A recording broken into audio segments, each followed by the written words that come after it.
Do Russians really want this war?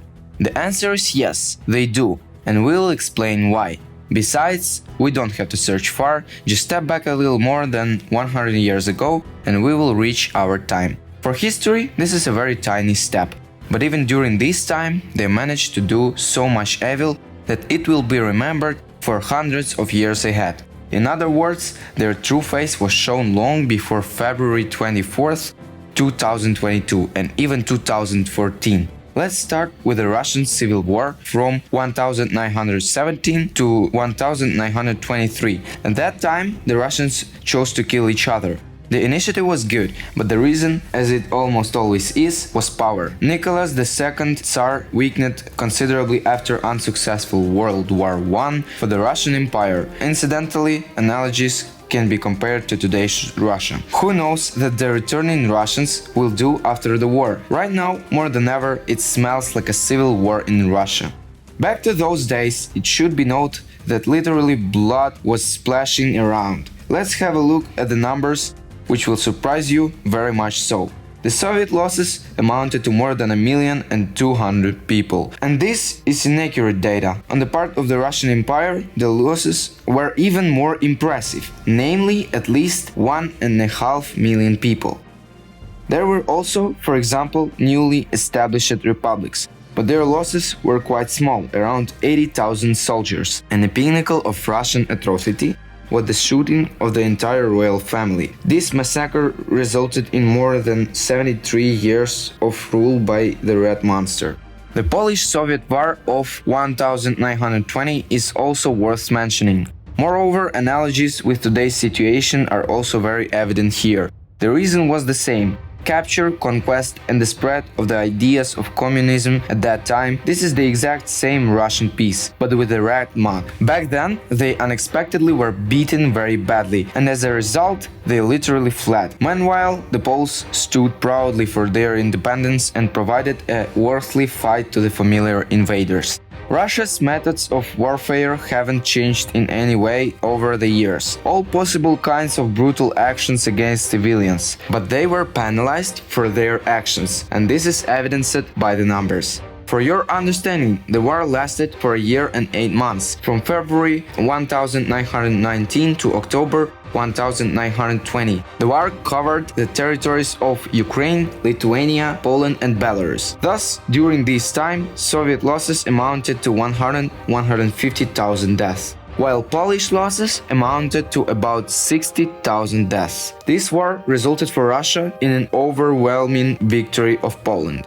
Moving to the following events that Russians do not enjoy remembering: the aggression against Poland and Finland in 1939-40. Back then, the Soviets and the Nazis were best friends and they were planning to separate Europe. The global aim of the Reds was to capture at least Europe. The Soviets managed to capture a part of Poland after the Nazis had significantly weakened it. But there were huge problems with Finland, and again they planned a quick, victorious war, but it resulted in the same insane losses. In numbers, it ranged from almost 127 to 168,000 on the part of the Soviet army.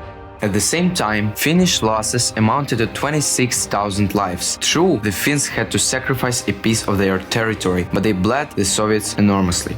The next war clearly demonstrates the Russian style of "ich tam net." They aren't there. We are talking about the Korean War of 1950-53.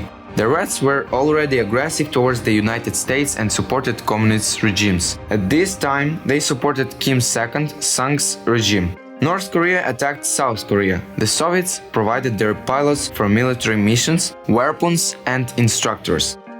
Once again, the situation is quite similar to what we saw in Donbass from 2014 to 2022. As for the losses, 315 Soviet soldiers, including 168 officers, as well as, of course, the civilians, which no one counted.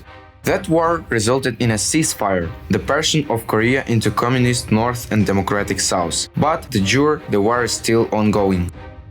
Another proven by time Russian scheme is next. It's suppression of protests and uprisings. The suppression of the 1956 revolution in Hungary is another example of the bloodthirsty nature of the Russians. The revolution started on October 23, 1956. It was aimed at Hungary's withdrawal from the Warsaw Pact. Such a move was unacceptable to the Soviets.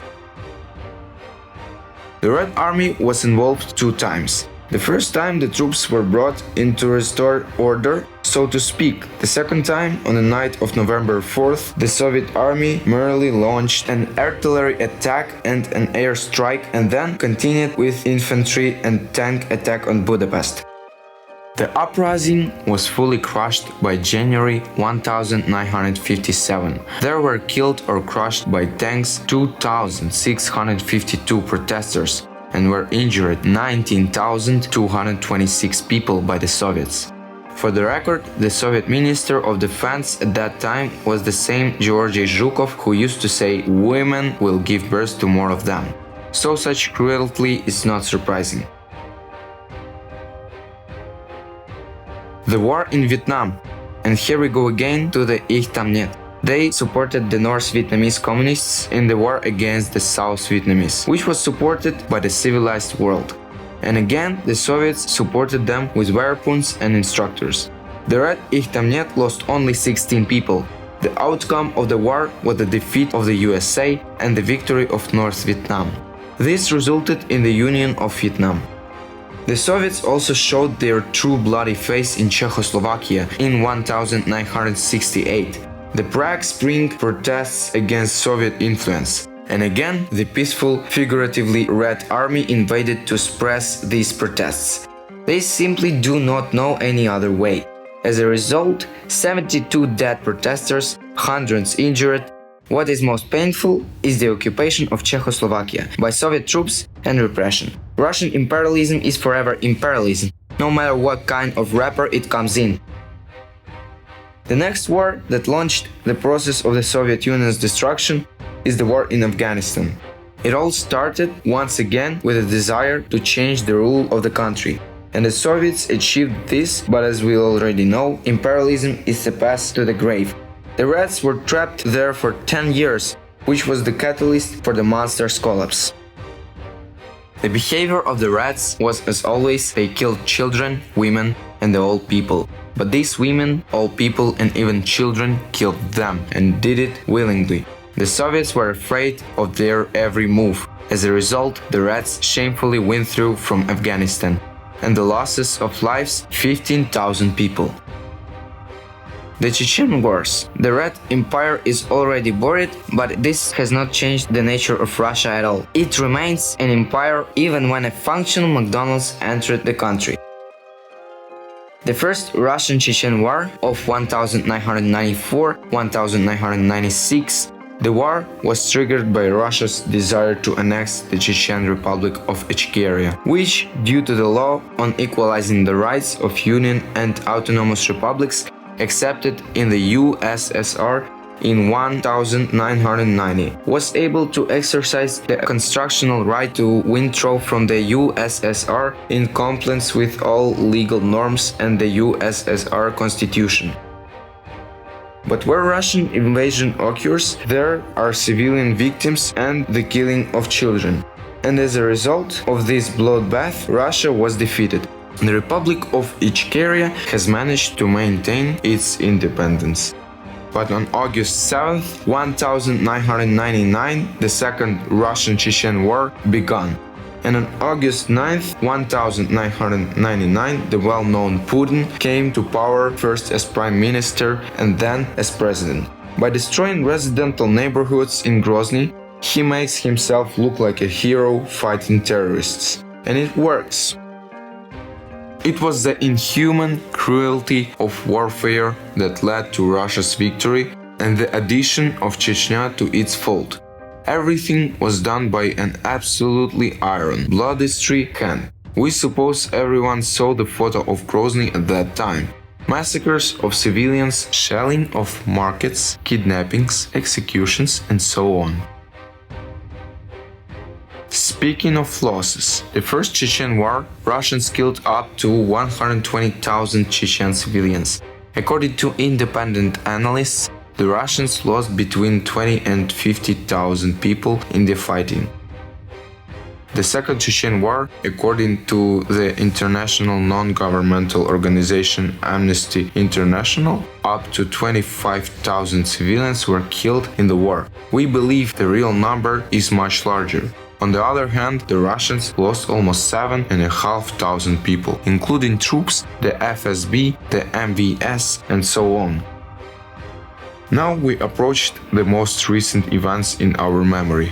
In particular, to Russia's invasion of Georgia in 2008 under the guise of peacekeeping troops. The reasoning behind the invasion was that Georgia had attacked Abkhazia and Ossetia. These two regions are internationally unrecognized separatist breakaway states supported by Russia. This was 8 days of hell, peace enforcement, as the Russians called it. In reality, Russia just wanted to take over Georgia. As usual, nothing new. Again, there was marauding and killing of civilians. According to Georgia, 224 civilians were killed, but the Russian losses this time were small, of only 67 people. The Russians have also managed to murder in Syria. Since the beginning of the civil war in Syria in 2011, Russia has been supporting the Syrian government under Bashar al-Assad, providing it with weapons, training and military advisors. They have gassed civilians. They have bombed cities with aircraft, knowing that they are not protected by air defense systems. The conflict is still going. To summarize, indeed, it is extremely difficult for Ukraine these days, but our country must put an end to the horde forever and ever. Otherwise, hundreds of thousands of people, perhaps millions, may die. We are positive that Ukraine will win, and thus good will triumph over the total evil that has long deserved only destruction. We urge everyone to help Ukrainian armed forces, and whenever possible, we kindly ask you to support the growth of our project. Details are in the description below.